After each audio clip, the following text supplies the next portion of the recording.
आवाज नहीं आ रही है क्या?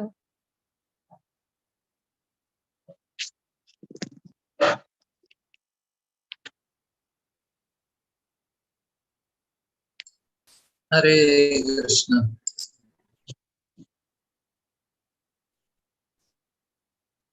हरे कृष्ण प्रभु जी, दंडवत प्रणाम।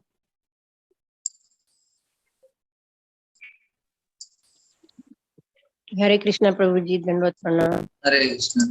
जन शलाकं चक्षुरुन्मीलितं येन तस्मै श्री गुरवे नमः। हरे कृष्ण। आज हम चर्चा करेंगे। कल हमने चर्चा किया था गोवर्धन लीला। अभी जन्माष्टमी है, हम भगवान कृष्ण का स्मरण करने का प्रयास कर रहे हैं। ज्यादा से ज्यादा भगवान कृष्ण का स्मरण हो, ये हमारा साधना होना चाहिए 2-3 दिन के लिए।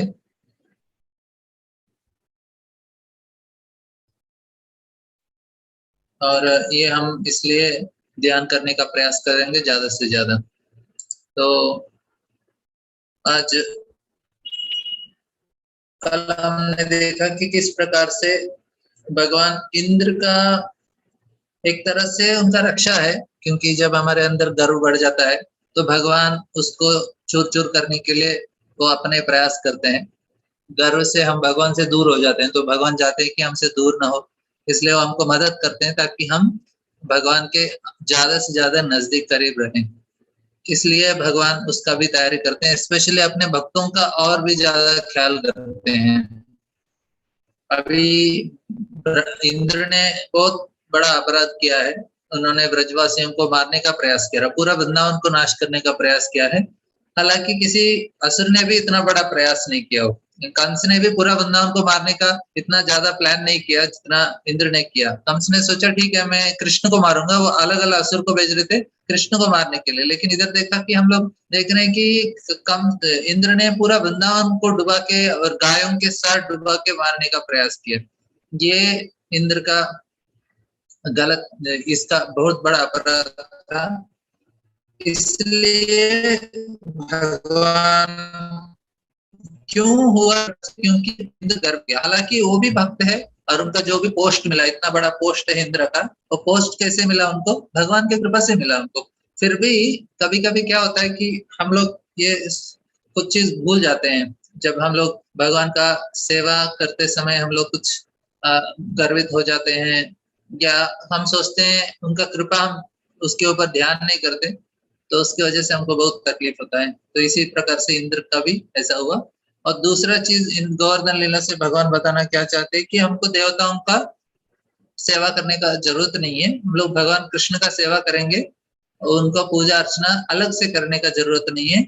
और कभी कभी ऐसा है कि हमको, क्योंकि हमारे परिवार में आ रहा है, हमारे प्रथा है कि घर में भी कुछ पूजा पाठ करना है किसी भगवान का, कर सकते हैं, लेकिन उसके ऊपर विश्वास नहीं रहना चाहिए। विश्वास हमको कृष्ण के ऊपर रहना चाहिए। कृष्ण बोल रहे हैं मैं अपने भक्तों को हर समय में रक्षा करने वाला हूँ।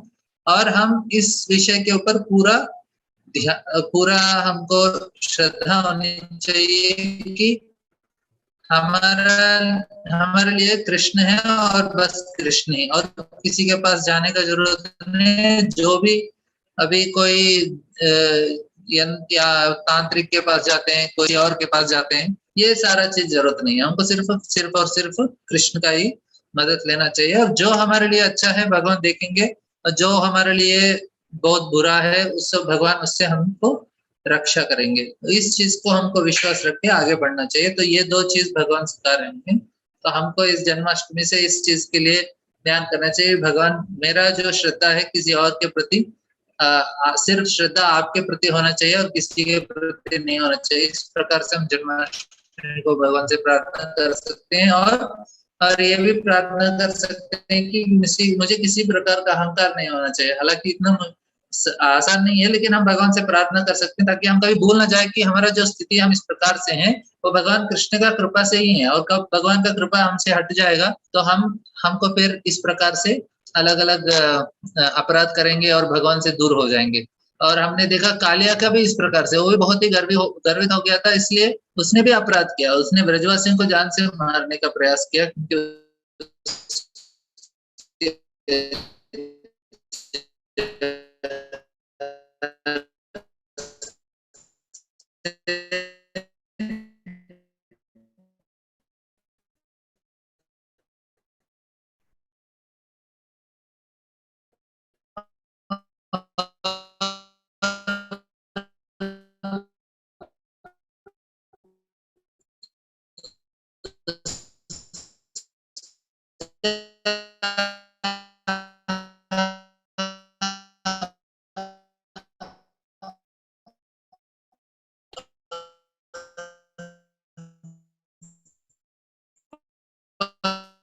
क्या कि उसको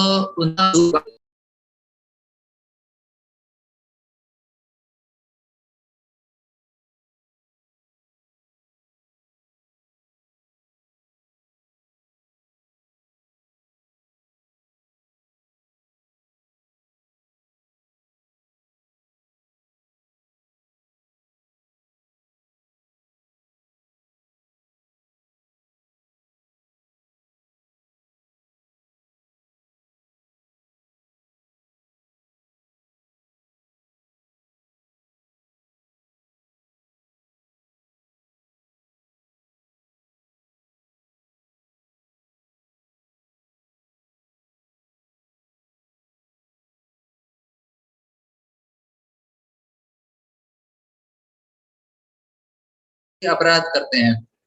तो ये अलग अलग लोग अलग अलग तरीके से अपराध कर रहे हैं भगवान के प्रति, भक्तों के प्रति। एक बार ऐसा होता है कि ये गोवर्धन लीला होता है सातवें सप्तमी अष्टमी को, और नवमी दशमी 2 दिन के बाद एकादशी आती है। एकादशी के दिन नंद महाराज और उनके सारे ब्रजवासी मित्र एकादशी का व्रत पालन करते हैं, और द्वादशी का सुबह सुबह ब्रह्म मुहूर्त में जाके वो यमुना में नहाने के लिए जाते हैं। लेकिन ऐसा होता है कि कुछ क्षण पहले चले जाते हैं, ऐसा उनको लगता है, लेकिन शास्त्र के हिसाब से वो करेक्ट टाइम पे जाते हैं। लेकिन वरुण देव का एक सेवक है जो असुरी प्रवृत्ति का है, उसने देखो नहीं ये गलत समय पे आके नहाया, इसलिए उनको बंदी बना के वरुण लोक में लेके जाते हैं। ऐसा हुआ कि नंद महाराज ही पहले जाते हैं पानी में नहाने के लिए, बाकी सभी लोग वेट कर रहे हैं क्योंकि नंद महाराज राजा हैं, तो बोले पहले आप जाइए। और वो जब जाते हैं तो तुरंत, ये असुरी प्रवृत्ति का था, हालांकि वरुण देव का ही सेवक था, लेकिन उसके अंदर प्रवृत्ति दिख नहीं था, इसलिए उसने नंद महाराज को बंदी बना के वरुण लोक लेके जाते हैं। उस समय सारे जो बाकी जो ब्रजवासी हैं जोर जोर से कृष्ण और बलराम का स्मरण करते हैं, उनके नाम पुकारते हैं, कृष्ण और बलराम बचाइए, क्योंकि इधर वरुण के सेवकों ने आपके पिताजी को बंदी बना लिया है। जब ये सुनते ही कृष्ण और बलराम तुरंत वरुण लोग जाते हैं और वरुण देव से बताते हैं देखिए आपने गलत काम किया, मेरा पिताजी को अपने मतलब बंदी बना लिया। तो वरुण भी तुरंत हाथ जोड़ के उनको प्रार्थना करते हैं और बोलते हैं आप माफ कीजिए, ये मेरा सेवक का गलती है और ऐसा कभी भविष्य में नहीं होगा, आप कृपा करके हमको माफ कर दीजिए, और हमारा ये ऐसा बड़ा सौभाग्य है आपका दर्शन मिल गया, आप इधर आ गए हमारे लोक में और आपका हमें दर्शन मिला, ये हमारे लिए बहुत ही सौभाग्य है। इस प्रकार से उनको प्रार्थना करते हैं, अलग अलग भेंट देते हैं, और नंद महाराज को भी माफी मांग के, कृष्ण और बलराम को माफी मांग के उनको वापस भेजते हैं। तो नंद महाराज ये देख के बहुत आश्चर्य होते हैं, बोले अरे ऐसे कैसे, इतने बड़े देवता हैं वरुण देव और वो कृष्ण और बलराम को देख के प्रणाम अर्पण कर रहे हैं और उनसे प्रार्थना कर रहे हैं। तो अपने मित्रों को बोलते हैं शायद कुछ तो स्पेशल होगा हमारे बच्चों के में, क्योंकि इतना कुछ किया है। तो फिर नंद महाराज याद करते हैं कि गर्ग मुनि ने बताया हाँ ये तो साक्षात नारायण जैसे ही उनका लीला रहेगा। और ये सुन के नंद महाराज और बाकी के जो ब्रजवासी बोलते हैं अरे ये तो देखो कितना बहुत बड़ा चीज है, बचपन से ही उन्होंने पूतना का मारा था, फिर उसके ऊपर शकटासुर को, फिर तृणावत को, उसके बाद देखा कि यमलार्जुन 2 बड़े बड़े वृक्ष नीचे गिर गए, उसके बाद देखा हमने कृष्ण अरिष्टासुर को मारा था, फिर नहीं अरिष्टासुर नहीं हुआ अभी तक, उससे पहले उन्होंने बकासुर को मारा, उन्होंने वत्सासुर को मारा था, उसके बाद भगवान ने व्योमासुर को मारा था, प्रलंबासुर को मारा था, अलग अलग असुरों को भगवान अगासुर को मारते हैं। इस प्रकार से बोलते हैं। फिर गोवर्धन को भी उन्होंने उठाया और कालिया का भी उन्होंने दमन किया, इतना सारा किया, मतलब ये तो बहुत स्पेशल होंगे। तो सारे ब्रजवासी सोचते हैं अरे अरे हमको तो, हम भी उनसे प्रार्थना करेंगे, हमको भी ये शरीर छोड़ने के बाद हम भी भगवत धाम जाना है, हम भी कृष्ण से प्रार्थना करेंगे। तो फिर कृष्ण के पास आते हैं। कृष्ण समझते हैं कि अरे इनको कहीं जाने की जरूरत नहीं है, वैकुंठ क्या है, ये तो डायरेक्टली ऑलरेडी आध्यात्मिक जगत में है, आध्यात्मिक गोलोक में है जो वैकुंठ से भी श्रेष्ठ है। तो फिर सारे जो ब्रजवासी वो नंद अक्रूर घाट में नहाने के लिए जाते हैं यमुना में। तो उनको पूरा जो गोलोक वृंदावन में जो वैकुंठ के परे उसका दर्शन होता है। वो देखने के बाद सारे ब्रजवासी लोग कह रहे तो हम तो उधर ही हैं, हमको कहीं और जाने की जरूरत नहीं। सिर्फ भगवान कृष्ण का जिधर हर समय वृंदावन में सिर्फ कृष्ण का ही स्मरण होता है। सारे छोटे बच्चों से लेके बड़े तक सारे लोग कृष्ण का ही ध्यान में रहते हैं। इवन पशु पक्षी पेड़ पौधे नदियां झरने सारा चीज कृष्ण का ही स्मरण में रहते हैं हर समय। तो इस प्रकार से भगवान का जो गोलोक है इस बहुत ही महत्वपूर्ण, हमारे लिए भी यही चीज चाहिए। देखिए लोग बहुत ही कंफ्यूज हो जाते हैं कर्म और भक्ति के अंतर में। कर्म और भक्ति में बहुत क्या अंतर है? कर्म में सिर्फ हम अपने बारे में सोचते हैं, हम कृष्ण के लिए कुछ कर रहे हैं, बोलते हैं हाँ ठीक है हम लोग कृष्ण के लिए कुछ अर्पण करेंगे, कृष्ण के नाम से दान दे देंगे, कृष्ण के नाम से हम भगवान में भोग चढ़ाएंगे, और मन घर में भी कुछ बनाएंगे तो हम कृष्ण के लिए भोग लगाएंगे और खाएंगे पिएंगे, सब कुछ कृष्ण को अर्पण करेंगे तो हमारा भक्ति हो गया ना। नहीं, ऐसा भक्ति नहीं होता है, ये कर्म मिश्र भक्ति होता है। भक्ति मतलब हम अपने बारे में सोचना बंद करते हैं और कृष्ण के बारे में सोचना शुरू करते हैं। जब हम कृष्ण के बारे में सोचना शुरू करते हैं तब जाके भक्ति योग शुरू होता है। भक्ति योग में हम अपने बारे में नहीं, कृष्ण के बारे में। अभी भी इस स्थिति में कैसे है कि हम अपने बारे में ज्यादा सोचते हैं, हमारे मन में किसका चिंता होता है? अपने बारे में, अपने परिवार का ही चिंता होता है। तो इस प्रकार से हम जो चिंता है भगवान के ऊपर नहीं होता है ये। लेकिन नते वेदो स्वार्थ गति में विष्णु, हमारा स्वार्थ कृष्ण है, उनके बारे में जिस व्यक्ति का चिंता है तो सारा चीज उनके लिए कर रहे हैं, तब जाके शुद्ध भक्ति, सही भक्ति और उत्तम भक्ति के लक्षण हम प्राप्त कर सकते हैं। हमको ध्यान रखना चाहिए कि हमारा जो चिंता है कृष्ण के ऊपर होना चाहिए। लेकिन अभी चिंता हम अपने ऊपर होता है, हमारे परिवार के ऊपर होता है, हमारे जो बिजनेस है, घर है और बाकी का सब कुछ चीजें हमारा मन में इसी चीज के ऊपर चिंता रहती है। और हम लोग सोचते हैं देखो मैं जो सब कुछ अच्छा करूंगा, मैं तो भगवान का भक्ति करेंगे, हम जप करेंगे और भोग लगाएंगे, सब कुछ करेंगे। क्यों करेंगे? ताकि मुझे भी अच्छा हो जाए, इतना किया तो मुझे भी कुछ तो होना चाहिए। इस प्रकार का भावना के साथ हम लोग करते हैं जो भी सेवा करते हैं। लेकिन जो वृंदावन के भक्त हैं वो कभी अपने बारे में नहीं सोचते, वे हर समय कृष्ण के बारे में सोचते हैं कि हाँ अभी कृष्ण के लिए क्या चाहिए, कृष्ण को क्यों करना चाहिए, कृष्ण को कैसे करना चाहिए, उनको क्या हो रहा है, उनका खाने का क्या है, उनका सोने का क्या है, उनका क्या है। कभी उनके ऊपर ध्यान ही नहीं होता है।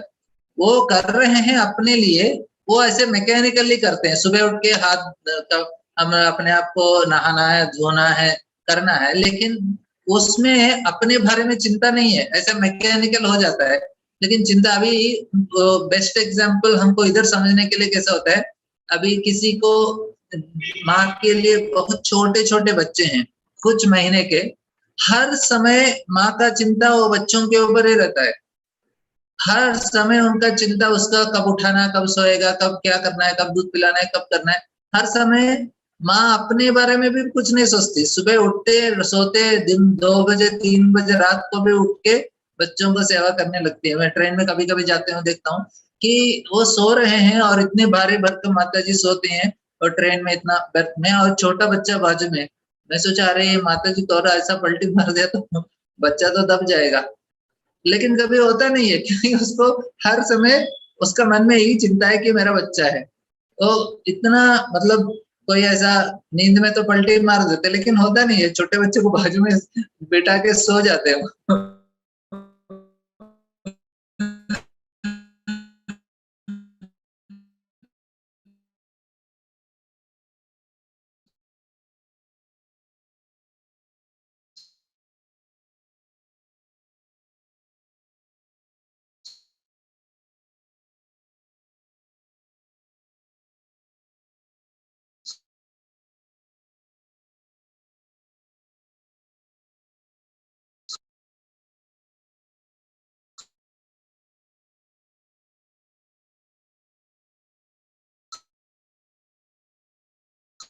मुझे लगता है अरे ये तो हर चीज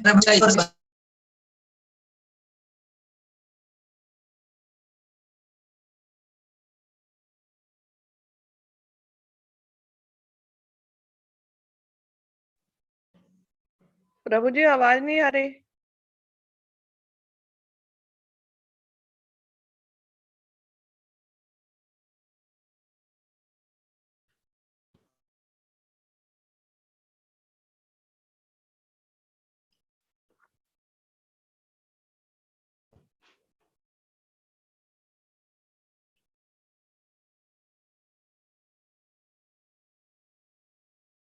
म्यूट है प्रभु जी।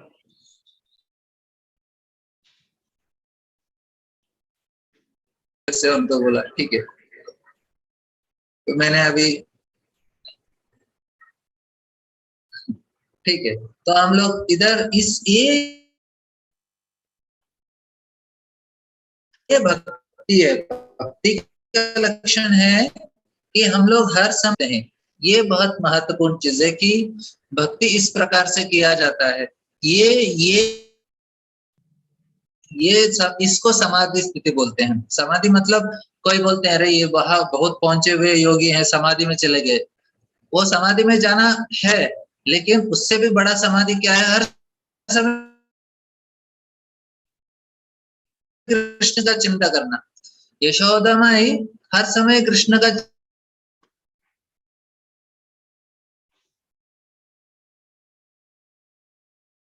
माफ कीजिए थोड़ा नेट में प्रॉब्लम हो रहा है हमारा, थोड़ा पता नहीं आज कैसे हो गया, तो थोड़ा इंटरनेट में गड़बड़ हो रहा है आज, माफ करो जी। मैं तो उसके बाजू में बैठ के क्लास ले रहा हूँ तो ठीक है, तो फिर इधर उसके बाद अरिष्टासुर के बारे में सुनेंगे हम थोड़ा। अरिष्टासुर एक बहुत बड़ा असुर था। ये पहले एक अभी असुर था, उससे पहले उसका गर्ग संहिता में उसका कहानी इस प्रकार से कि वो बृहस्पति का एक शिष्य था। जब अपने गुरु बृहस्पति बैठे थे तो उसने अपना पैर ऐसा फैला के बैठा था और पैर गुरु के और मुड़ के था, मतलब गुरु के सामने अपना पैर नहीं दिखाना चाहिए। बोले गुरु बोले आप तो एक बैल की तरह बैठे हो, गुरु के सामने पैर दिखा रहे। बैल भी ऐसे साइड में बैठा रहता है, उसको कुछ होश नहीं रहता कि किस तरह पैर है। तो मैं समझता हूँ कि आप इसी प्रकार एक बैल बन जाओ। वो बैल तो बना, लेकिन वो ईस्ट बंगाल में, मतलब अभी का बांग्लादेश में उसने बैल का जन्म लिया। लेकिन उसने क्या किया, दूसरे बैलों जो असुरिक प्रवृत्ति है उसका संग लिया। मतलब बैल और गाय में भी संग बुरा लिया तो उसका भी हालत बुरा हो जाएगा, क्योंकि उसने इस प्रकार का संग लिया। तो उसको क्या हुआ, वो बहुत ही आसुरिक बन गया। और बोलते हैं ललित माधव में पौर्णमासी बताती है कि कंस का कुछ आइडिया था। उसने बोला अरे वृंदावन में मैं सुना कि एक छोटा लड़का है कृष्ण, उसने केसी और अरिष्टासुर दोनों असुरों को भेजते हैं, देखो आप जाके थोड़ा ऐसा जासूसी करके आओ कौन है इधर, क्या है ये लोग। फिर केसी और जाते हैं, देखा कि राधा और कृष्ण इतने महान हैं। और तो फिर अरिष्टासुर फिर कंस को बता दे आप ना राधा रानी को किडनैप कर लेना। तो कंस ने बोला, कंस फिर शंखचूड़ा को भेजते हैं, लेकिन शंखचूड़ा मारे जाते हैं। फिर अरिष्टासुर को भेजते हैं और रूप गोस्वामी बोलते हैं कि अरिष्टासुर, वत्सासुर और केशी वो, क्योंकि उन्होंने देखा तो उन्होंने बहुत डर गए थे, इसलिए उन्होंने जानवर का शरीर लेके वृंदावन में पहुंचते कृष्ण को मारने के लिए। और बृहद भागवत में तो बताया कि केशी और अरिष्टासुर उन्होंने पहले घोड़ा और बैल का उन्होंने शरीर धारण किया, फिर वृंदावन जाते हैं। उसके बाद कृष्ण अरिष्टासुर, केशी को तो मार देते हैं, उसके बाद उसका भी चर्चा करेंगे केशी का भी। लेकिन फिर अरिष्टासुर को इतना जोर से मारते हैं मुक्का, वो जाके शिव जी का बैल बन जाता है इस प्रकार से भी कहानी है। बोलते हैं कि एक बार सारे ब्रजवासी, मैंने जिस प्रकार से बताया, कृष्ण का ही स्मरण रहता है उनका, हर समय कृष्ण के बारे में सोचते हैं, अपने बारे में नहीं सोचते। ये बहुत ही अंतर है। मैं बताया कर्मयोग और भक्ति योग में अंतर क्या है। हम जब कृष्ण के बारे में सोचना शुरू करते हैं, कृष्ण को क्या अच्छा लगता है, कृष्ण के लिए क्या करना चाहिए, कृष्ण के साथ संबंध कैसे बढ़ाना चाहिए, जब हम कृष्ण के बारे में सोचने लगते हैं तब जाके हमारा भक्ति शुरू हो रहा है।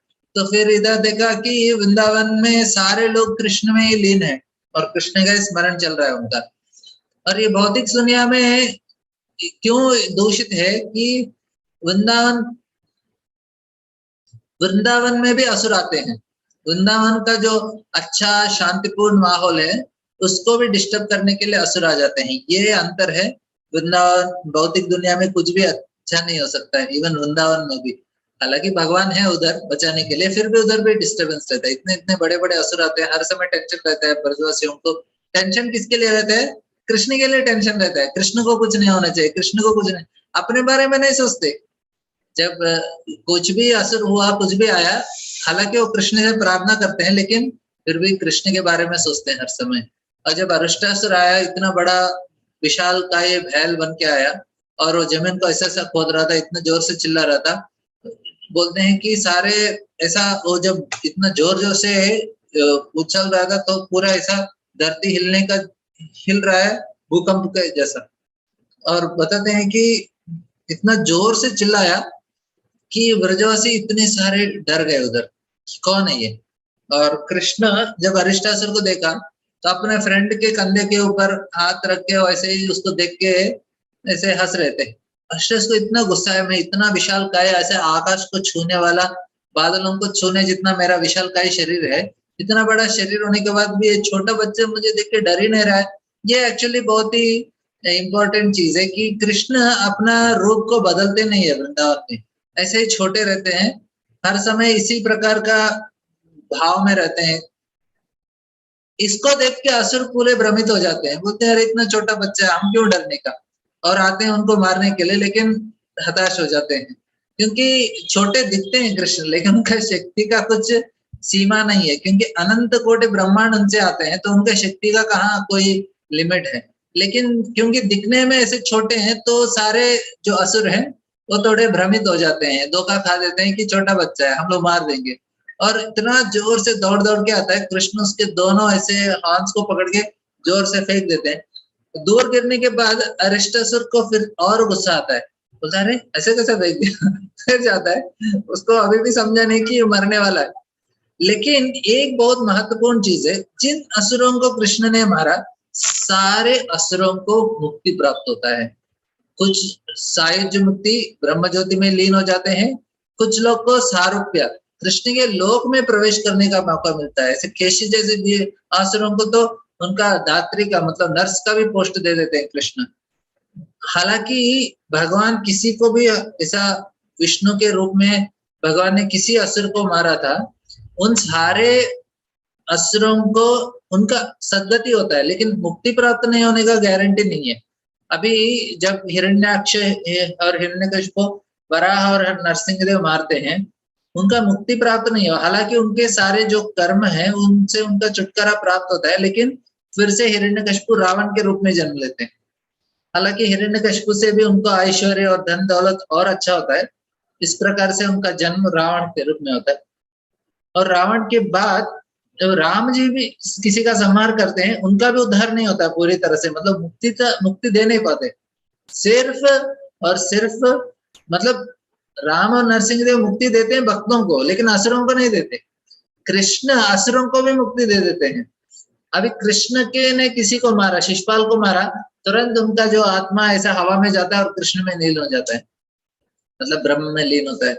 और इसी प्रकार किसी असुर को कृष्ण ने मारा, इधर हम देखते हैं वृंदावन में अलग अलग असुर को, पूतना से लेके शक्तासुर, अरिष्टासुर, व्योमासुर, सभी असुरों को जब कृष्ण मारते हैं, सारे के सारे असुरों का उद्धार होता है। यही नहीं, कृष्ण के सामने अर्जुन ने किस किस को मारा था, कुरुक्षेत्र, पातास्तु भूतम पदमव्ययम तत्, अर्जुन ने किस किस को मारा था, सारे कुरुक्षेत्र के जो रणभूमि में मारे गए थे। पहले अर्जुन का जो बाण था, शत्रु के जब छाती में प्रवेश किया, उस दर्द से उनका जो भी कर्म था, वो कर्म से उनका छुटकारा प्राप्त हो गया। फिर कृष्ण अपने नजरों से उनको उद्धार कर देते हैं, उनको मुक्ति दे देते हैं। ये अर्जुन और कृष्ण का कॉम्बिनेशन है।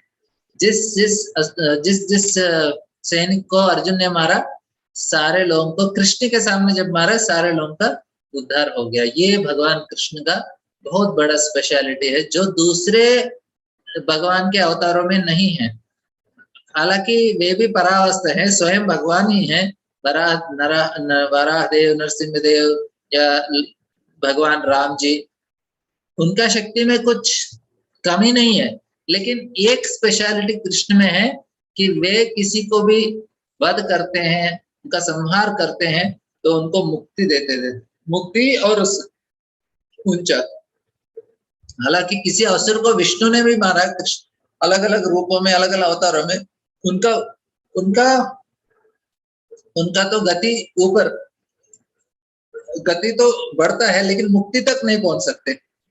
उनका पोजीशन बढ़ जाएगा और अच्छे धनवान बन जाएंगे और शक्तिशाली बन जाएंगे और ऐश्वर्यशील बन जाएंगे। लेकिन क्योंकि ये भगवान नरसिंह देव बोलते हैं प्रहलाद को, क्योंकि आप इस कुल में जन्म हुए हो, 21 पीढ़ी ऊपर और नीचे सारे लोगों का मैं उनका जो भला करूंगा, भगवान बोलते हैं। लेकिन मुक्ति नहीं देते, लेकिन एक ही और एक व्यक्ति देते हैं, असुरों को भी मुक्ति देने वाले कृष्ण हैं।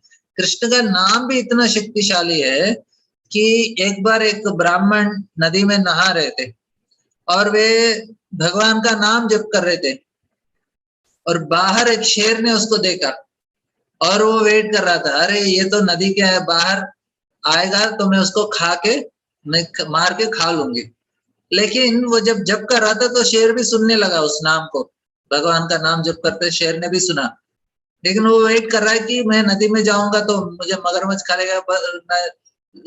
शेर ने भी कुछ सोचा होगा कि नदी में नहीं, बाहर आने के बाद मार दूंगी। लेकिन क्या हुआ, उसी बीच में एक शिकारी ने शेर को मार दिया। उसने एक बाण चलाया, तीर चलाया शेर को। अभी शेर कृष्ण का नाम सुनते सुनते उसने अपना शरीर छोड़ दिया। और नाम कहाँ से सुन रही थी? एक ब्राह्मण के मुंह से सुन रही थी, और वो नाम सुनते सुनते अपना शरीर छोड़ दिया, उसका उद्धार हो गया, उसको मुक्ति प्राप्त होता है। ये भगवान का नाम का भी इतना महिमा है, कृष्ण का नाम। और कृष्ण के द्वारा असुरों को भी मारे जाते हैं, वे भी इस प्रकार से। तो इधर अरिष्टासुर आते हैं और धोखा खाते हैं कृष्ण का रूप देके, इतना छोटा बच्चे कैसे मार सकता है। तो फिर अरिष्टासुर को देख के सारे ब्रजवासी कृष्ण को बोलते, कृष्ण हमको बचाइए। कृष्ण बोलते चिंता मत करो इतना।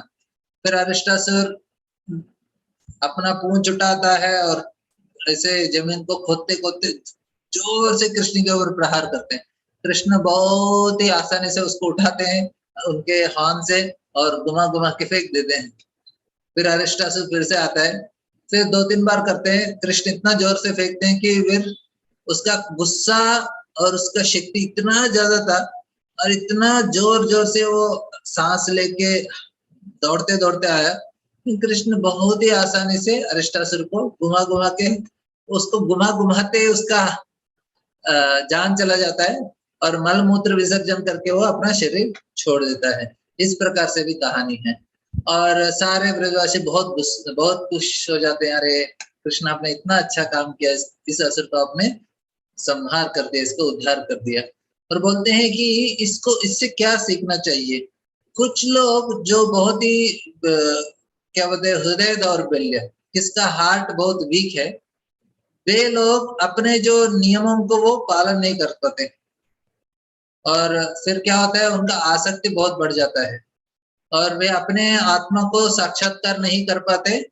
और क्या करते हैं, वो अरिष्टासुर की तरह, जो उससे पहले वो वृषभासुर भी बोलते हैं उस असुर को, जिस प्रकार से उसने इस प्रकार का काम किया है, भौतिक आसक्ति को सूचित करते हैं। ये हमको भक्तिविनोद ठाकुर बताते हैं कि भौतिक आसक्तियां हमारा हृदय दौर्बल्य, वीकनेस ऑफ हार्ट से आता है। और इससे हमको समझना चाहिए ये बहुत बड़ा हमारे लिए बाधा है। हमको बोलते हैं कि ये धर्मध्वजी जो दिखावा के लिए भक्त के रूप में रहते हैं। और अरिष्टासुर वध लीला, कृष्ण और ये बैल के रूप में आता है, इसको बोलते हैं ये चीटिंग रिलीजन। ये भी लोग धर्म के नाम पे धोखा देते हैं इस प्रकार से, क्योंकि वो असुर था, लेकिन हमको सही तरह शुद्ध भक्ति करना चाहिए। और ये बहुत ही और धर्मध्वजी भक्तलोक में बताते हैं कि जो लोग नियमों का पालन नहीं करते, और इससे बहुत सारा विषय है अरिष्टासुर से सीखने चाहिए। काम, क्रोध, लोभ और अलग अलग तरीका का जो अधर्म है उसके बारे में भी समझाता है अरिष्टासुर के। बोलते हैं कि विधर्म, चल धर्म, उपधर्म, अलग अलग तरीके के धर्म रहते हैं।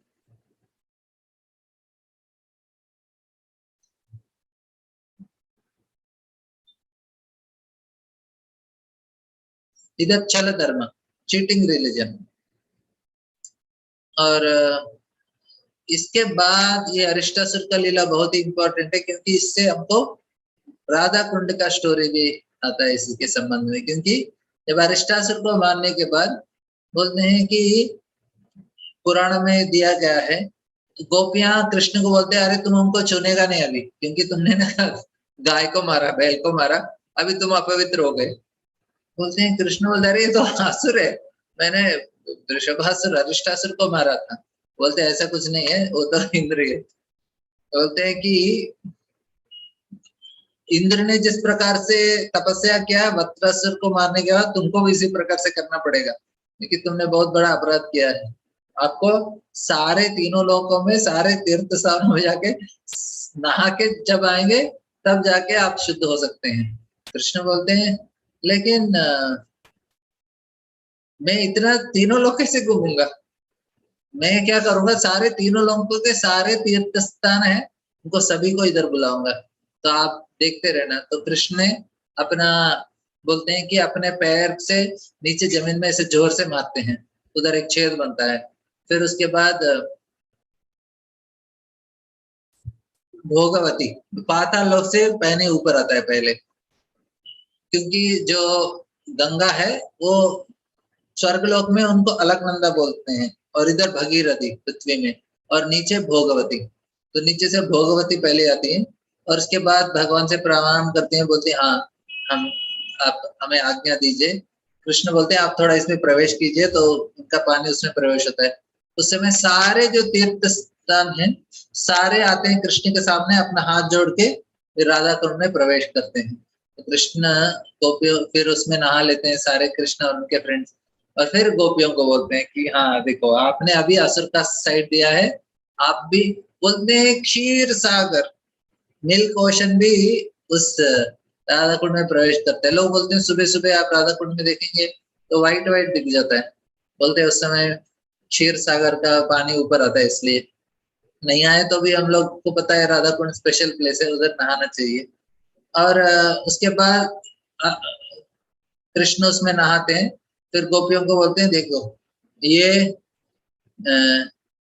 अभी आपने बहुत सारे अच्छे काम किए हैं ब्रह्मा जी के लिए, लेकिन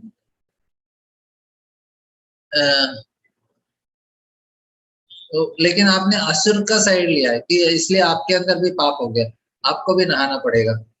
और राधा रानी बोलते हैं हम आपका कुंड से भी बहुत सुंदर कुंड बनाएंगे। तो श्याम कुंड होता है, तो उसमें से मानसी गंगा से पानी लेके आते हैं उसमें भरने के लिए।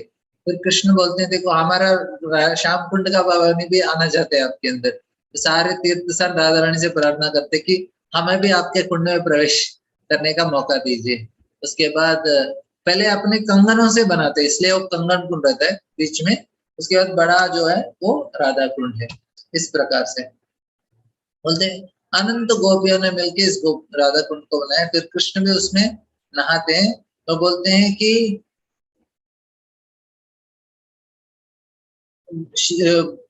कृष्ण उसका गुणगान करते हैं कि आप जितने मुझे प्रिय हो, आपका कुंड जो राधा कुंड है वो मेरे लिए भी उतना प्रिय है। हर दिन 10:30 बजे कृष्ण का लीला होता है राधा कुंड के पास। ये कृष्ण का टाइमिंग है। सुबह सुबह वो अपने मित्रों के साथ जाते हैं गाय चराने के लिए, 10:30 तक चराते हैं। 10:30 के बाद गोपियों के साथ लीला होता है 12 बजे उस समय तक राधा कुंड में, गोवर्धन के अलग अलग।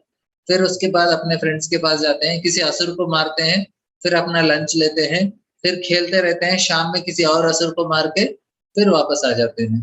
फिर शाम में जब यशोदा माई उनको खिला के सुला देती है, उसके बाद कृष्ण ऐसे ही सोने का नाटक करके तुरंत उड़ जाते हैं, फिर रात में चले जाते हैं गोपियों के साथ नाचने के लिए। तो इस प्रकार से कृष्ण का लीला होता है। और बोलते हैं कि और राधा रानी भी श्याम कुंड में उसी प्रकार नहाती हैं, और बोलते हैं मेरे लिए भी श्याम कुंड बहुत ही प्रिय है। ये पूरा दोनों गोवर्धन में परिक्रमा में आते हैं। तो इस प्रकार से हम कृष्ण का लीला को समझ सकते हैं। ये अरिष्टासुर का। अरिष्टासुर किस चीज को? Weakness of heart. जो हमारे भौतिक आसक्तियां हैं वो किसके लिए कहाँ से आती हैं? वो आते हैं हम हमारे अंदर इस प्रकार का जो वीकनेस है, वो वीकनेस की वजह से हमारे आसक्तियां बढ़ जाती हैं और हम लोग इस चीजों से छुटकारा प्राप्त नहीं कर सकते। और हमने देखा उसके बाद आता है केशी। और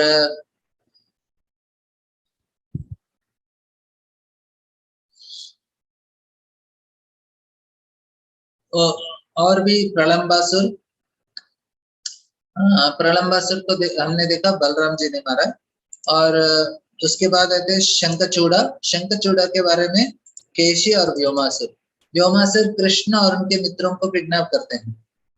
और ये इनका कहानी है कि एक बार नारद मुनि कृष्ण के पास आते हैं और उनके गुणगान करने लगते हैं। बोलते हैं कि आपने अभी मारा है, आप व्योमासुर और केशी को भी मारने वाले हैं और उसके बाद आप कंस को भी मारने वाले हैं। इस प्रकार से कृष्ण का फ्यूचर लीला को भी नारद मुनि बताते हैं। उसी दिन दो असुरों को कृष्ण मारते हैं, व्योमासुर और केशी। नहीं, केशी को पहले मारते हैं, उसके बाद व्योमासुर को मारते हैं। और पहले केशी को मारने के बाद कृष्ण बहुत ही खुशी से वापस आते हैं। उसी दिन उन्होंने अपने गोवर्धन के ऊपर अपने मित्रों के साथ अच्छा से खेला है। उसमें उन्होंने ऐसा ऐसा गेम खेलते हैं जिसमें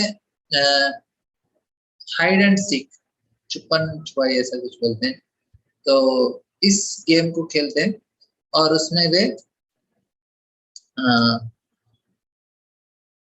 इस समय व्योमासुर असुर आते हैं और व्योमासुर कृष्ण के मित्रों को किडनैप करते हैं। और कृष्ण जब समझ जाते हैं, जाके व्योमासुर का उसका संहार करते हैं और अपने मित्रों को बचाते हैं। लेकिन ये किस चीज को सूचित करता है? ये धोखाबाजी और चोरी, ये दोनों चीज को व्योमासुर सूचित करते हैं। ये हमारा 14 अनर्थ है। और चेतन शिक्षामृत में भी व्योमासुर वध लीला, इसके बारे में बताते हैं कि ये हवा में उड़ता था और मित्रों को दोनों चीजें बोलते हैं कि एक बार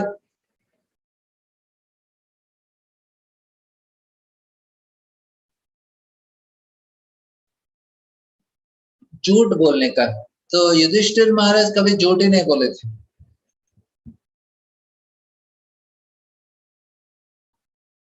बोलते हैं कि उन्होंने कभी झूठ नहीं बोला है। लेकिन एक बार कृष्ण उनको झूठ बोलने के लिए बोलते हैं। बोलते हैं कि आपको द्रोणाचार्य का वध करना है, तो आपको बोलना पड़ेगा कि अश्वत्थामा मर गया है। युधिष्ठिर महाराज बोलना नहीं चाहते हैं, इसलिए अश्वत्थामा हतः, फिर उसके बाद और एक लाइन ऐड कर देते हैं, नरो नरो या कुंजरो हुआ करके। हाथी भी हो सकता है और एक मनुष्य भी हो सकता है। ये एक्चुअली युधिष्ठिर महाराज इस प्रकार से वो सेकंड लाइन ऐड करते हैं। उसके वजह से बोलते हैं, जनरली लोग बोलते हैं युधिष्ठिर महाराज का जो रथ है कभी जमीन को टच नहीं करता है। देवताओं का भी कभी पैर और रथ जमीन को टच नहीं करते। क्यों नहीं करते? क्योंकि वो इतने अच्छे धर्म का पालन कर, मतलब वो पवित्र हैं और युधिष्ठिर महाराज धर्म का पालन करते हैं। लेकिन अब झूठ बोलने के बाद उनका रथ जमीन में टच हुआ। लेकिन कारण क्या है? लोग बोलते हैं हाँ कारण ऐसा है कि उन्होंने झूठ बोला है। नहीं, क्योंकि उन्होंने कृष्ण को बात नहीं माना है।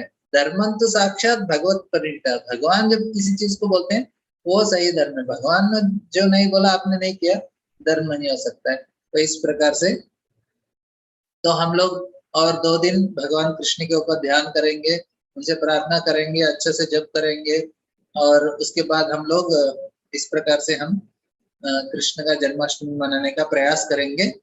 अभी हमारे लिए दूसरा क्लास है, इसलिए हम आज का क्लास इधर एंड करेंगे। कल फिर से मिलेंगे।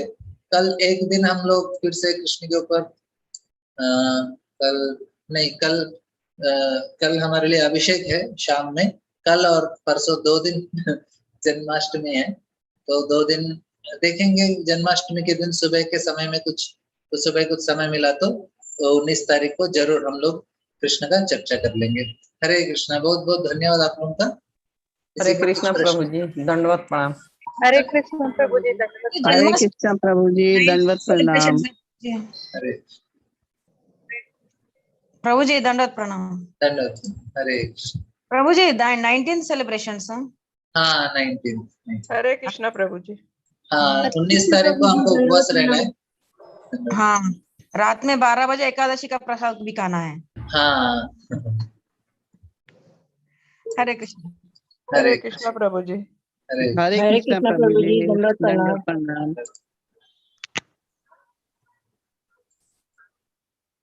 ये बोल-